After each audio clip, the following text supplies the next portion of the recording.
Hello friends, आजच्या video session मध्ये आपण पाहणार आहोत इयत्ता 7वी मराठी कविता 13वी अनामविरा या कवितेचा आज आपण या ठिकाणी संपूर्ण स्वाध्याय पाहणार आहोत।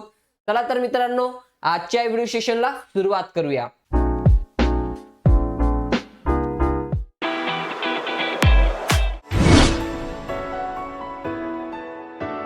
अभ्यास तुमचा साथ आमची स्टडी विथ संदीप सर या आपल्या YouTube चॅनल मध्ये मी आपल्या सर्वांचं स्वागत करतो। मित्रांनो, तुम्ही जर आपल्या YouTube चॅनलवर नवीन असाल तर आपल्या YouTube चॅनलला सबस्क्राइब करून सोबतच बाजूच्या बेल आयकॉनला क्लिक करून ऑल नोटिफिकेशन ऑन करा, जेणेकरून आपल्या नवनवीन स्वाध्यायाची नोटिफिकेशन तुमच्यापर्यंत पोहोचत राहील। चला तर मित्रांनो, पाहूया पहिला प्रश्न। या ठिकाणी बघा, पहिला प्रश्न आपल्याला दिलेला आहे तो म्हणजे कवींनी असे का म्हटले असावे असे तुम्हाला वाटते। या ठिकाणी बघा, पहिली ओळ दिलेली ती म्हणजे स्तंभ तिथे ना कुणी बांधला पेटली न वात। या ओळीचा या ठिकाणी आपल्याला सांगायचंय मित्रांनो की ही ओळ कवींनी का म्हटली असावी।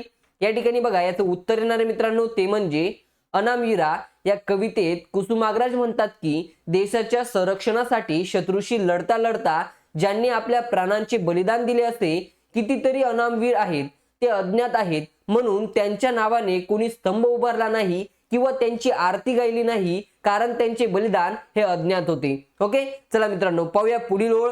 या ठिकाणी बघा, पुढील ओळ दिलेली ती म्हणजे जळावयास्तव संसारातूनी उठून या जाशी। या ओळीचा या ठिकाणी आपल्याला सांगायचंय मित्रांनो की कवींनी हे असे का म्हटले असावे। या ठिकाणी याचं उत्तर येणार आहे मित्रांनो ते म्हणजे अनामविरा या कवितेत कुसुमाग्रज म्हणतात की संसार सर्वांना प्रिय असतो, पण देशाचे संरक्षण करायला आणि त्यासाठी प्राणांचे बलिदान द्यायला हे सैनिक संसाराचा त्याग करून रणांगणावर जातात। चला मित्रांनो, पाहूया पुढील ओळ। सफल झाले तुझेच हे रे तुझेच बलिदान।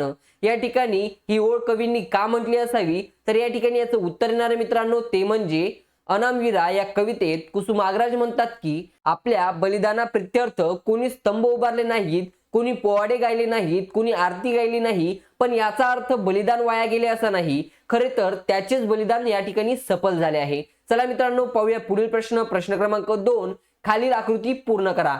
या ठिकाणी बघा मित्रांनो, आपल्याला एक आकृती दिलेली आहे ती म्हणजे देशासाठी प्राणार्पण केलेला सैनिक अनाम राहिला आहे असे कवींना वाटते, याची या ठिकाणी कारण लिहायची मित्रांनो। या ठिकाणी लक्षात घ्यायचे की अनाम म्हणजे काय, तर अज्ञात।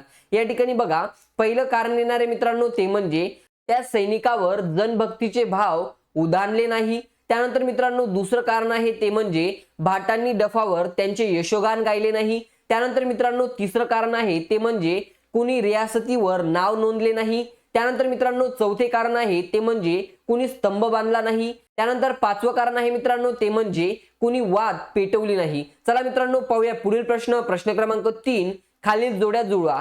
या ठिकाणी बघा मित्रांनो, आपल्याला अ गट व ब गट दिलेले आहेत। या ठिकाणी आपल्या यांच्या जोड्या जोडवायच्या आहेत आणि त्या या ठिकाणी आपण जोडून दिलेल्या आहेत। या ठिकाणी लक्षात घ्यायचे की पहिली जोड येणार आहे ती म्हणजे धगधगता संसाराच्या ज्वाला। या ठिकाणी याची जी काही जोड येणार आहे मित्रांनो ती म्हणजे ई महाभयंकर युद्ध।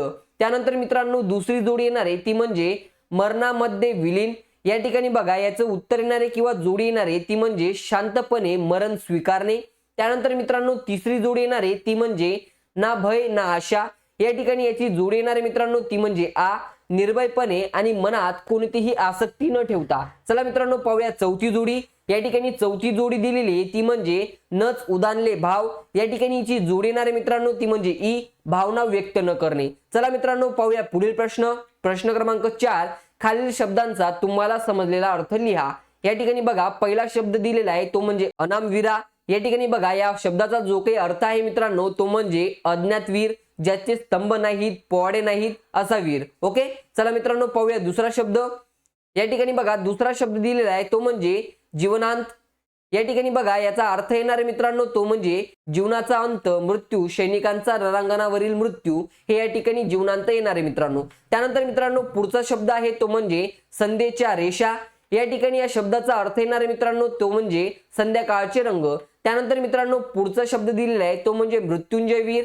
या ठिकाणी याचा अर्थ येणार आहे मित्रांनो तो म्हणजे मृत्यूवर विजय मिळवणारा वीर। पहा मित्रांनो, या ठिकाणी जो काही आपला आजचा कवितेचा स्वाध्याय होता अनामविरा, या ठिकाणी या कवितेचा आपण संपूर्ण स्वाध्याय कंप्लीट केलेला आहे।